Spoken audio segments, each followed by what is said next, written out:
Igartzan gaude, Beasaingo udalerrian. Gutxienez, 1340 existitzen den gune honetan.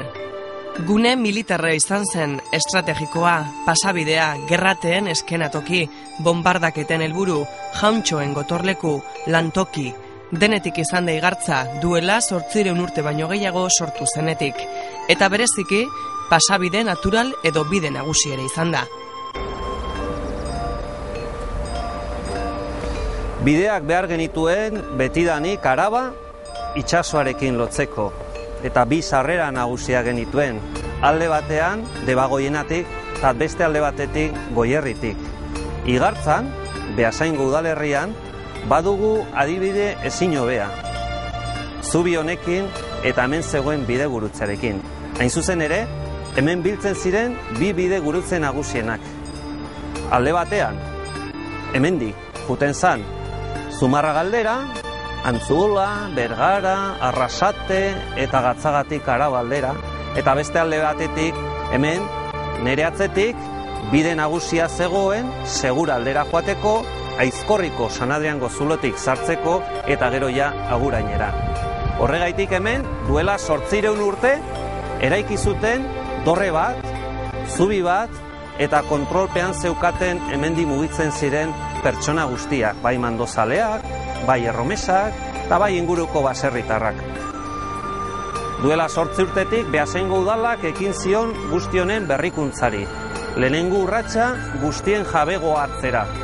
Eta gero, elementu bakoitza individualki hartu, bere berezitasunak ikertu eta horren ondorioz zaharberritu. Eta hor dirau, inoiz baino osasuntsuago, erabat eraberrituta eta jatorrizko izaera berreskuratuta. Atzera begira, Lazkaoko jaunarekin lotuta ikusten dugu Igartza. Jauregia, dolarea, burdinola eta errota. Denborak eta gertakari historikoek asko ondatu dute mendeetan zehar. Duela 8 urte Beasaingo udalak eskuratu zuen Igartzaren jabegoa. Hala, jatorrizko paisaia berreskuratu dute, herrian berdegune paregabeko bat sortuz, eta burdinola, errota eta jauregia garai baten izan zuten itxurara bueltatu dituzte. Goazen, jauntxoen jauregia ezagutzera. Duela 700 urte, Lazkaoko jauntxoak bere bigarren semeari agindu zion honea etortzea eta inguru guztia kontrolpean eukitzea. Hemen ere atzekaldean, jauregi bat ikusten dugu, 1520 inguruan eraikitakoa. Baina, Arantzadiko arkeologoek aurkitu dituzte aurreko dorretxearen aztarnak. Hain zuzen ere, hemen ditugunak.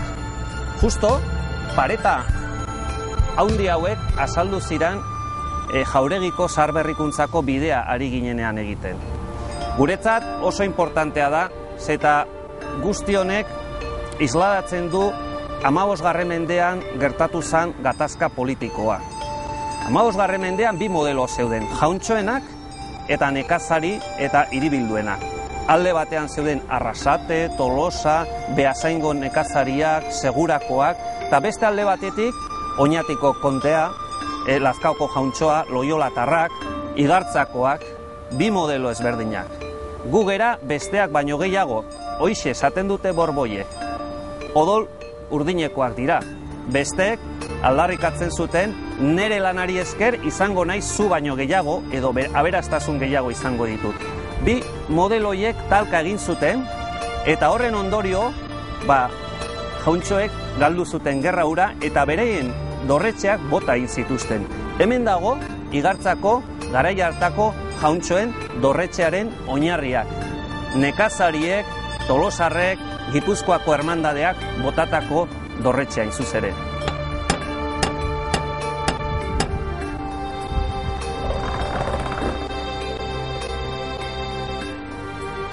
Igartza jauregian gaude eta bere ezaugarria handienetakoa patio hau da. Egurrezko patio. Duela 500 urte, garai hartako zurginek eraiki zuten goiko planta guztia. Hemen, inguruko mendietan baso handiak zeuden, eta aritz erraldoi haiekin osatu zuten goiko estruktura osoa. Garai hartan, ohikoa zan eta erdiaroan ere bai, egurrarekin lan egitea. Basoako haindi bat zeuden, eta gero etorri zan ezagutzen dugun arkitektura mota, arginena, harriz egindako arkitektura hori. Hau, ez dakigu zergaitik, baina Euskal Herri osoan konserbatu den bakarrenetako bada, halako patioa bakarra da, eta da hemen Beasainen daukagun altxor nagusienetako bat. Aztertu ditugu, egur barruan dauden azkunderaztunak, jakiteko noiz bota zituzten aritzak, badakigu batzuk bota zituztela 1985 urtearen inguruan, beste batzuk bota zituzten 1520 urtearen inguruan, eta horrela badakigu noiz eraiki izan hau. Emakume batek agindu zuen guzti hau eraikitzera, Igartzako Maria. Hemen erdian, zaldiak, ikuluak, eta, eguneroko bizitza egiteko gunea. Eta goiko plantan, logelak, eta nolabait ere gela nagusienak. Goiko zonalde hau, egurrakin eginda dago. Eta hemen, jarri dugu 80 pertsonentzako areto nagusi bat. Garai batean jauntxoak zeuden, baina gu nahiago izan dugu herriarentzako azpiegitura bat osatu.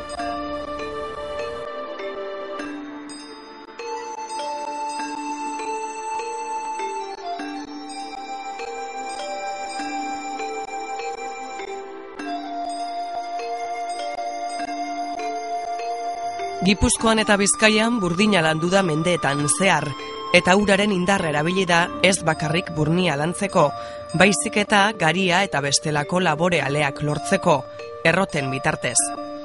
Errotak ezinbesteko ziren antzinako gizartean. Igartzako jaun handeren botere eta gizarte sarearekin uztartzen zen Igartzako errota ere.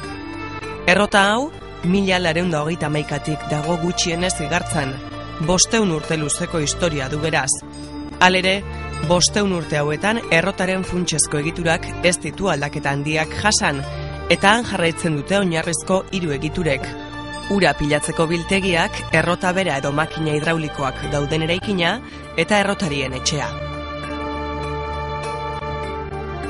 Noski, 500 urte hauetan errotak izan dituen matxurak eta zaharberritzeak zenbaezinak dira. Zurezkoak baitira egiturak eta horiek ezetasunaren eta bestelako faktoren eraginez asko hondatzen dira. Zaharberritzei dagokienean aipatu behar da 1740an egin zutena, egungo egituraren oinarria hor kokatzen baita. 15. mendeko Igartzaren berpiztea besteak beste burdin ekoizpenarekin lotu behar da. Burdinola bezalako lantegi bat martxan jartzea beste gauza batzuen artean, Igartzako jaun andereen indar erakustaldia ere bazen.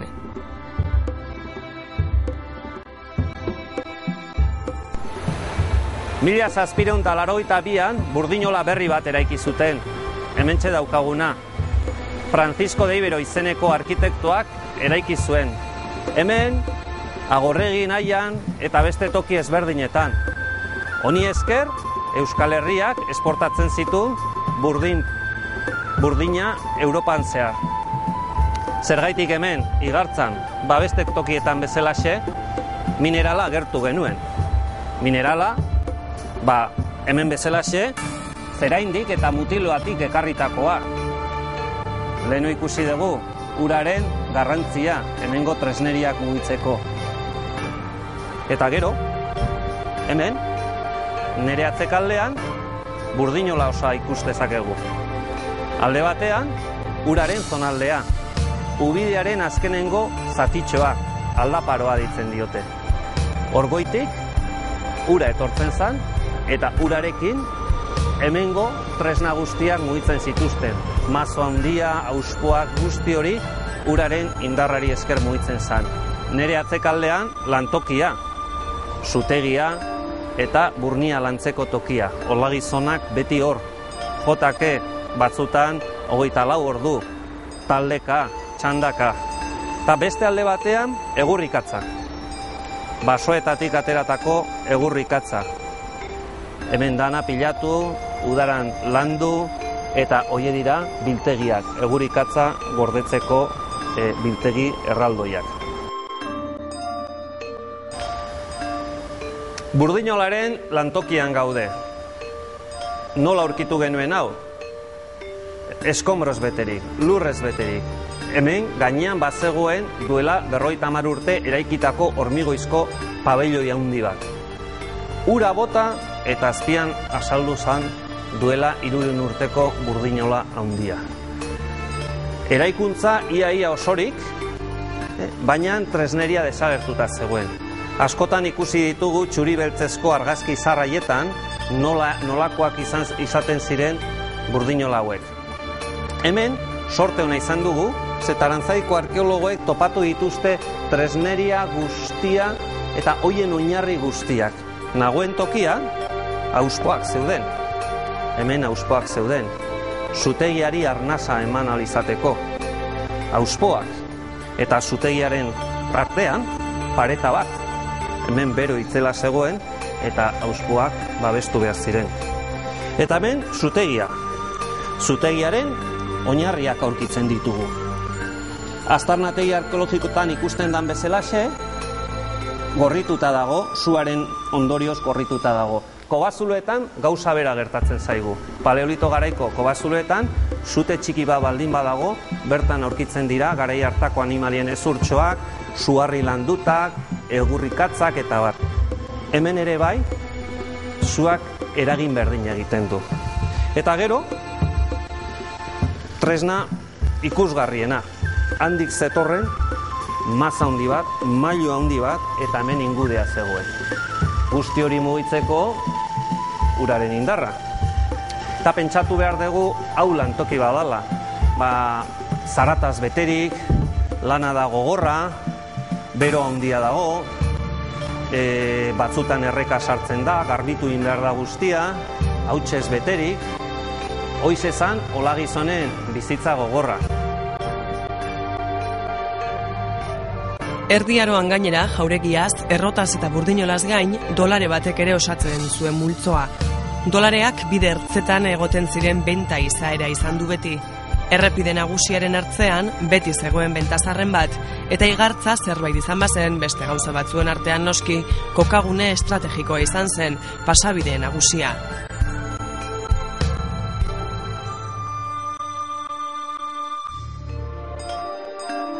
Gure aiton amonek beti kontatzen ziguten nola karreteraren alboan, lehengo galtza azarren alboan bentazarrak zeudela, igartza olako toki bada. Hemen zegoen 1611tik bentazar bat, dolarea izenekoa, eta orain hotela bihurtu da.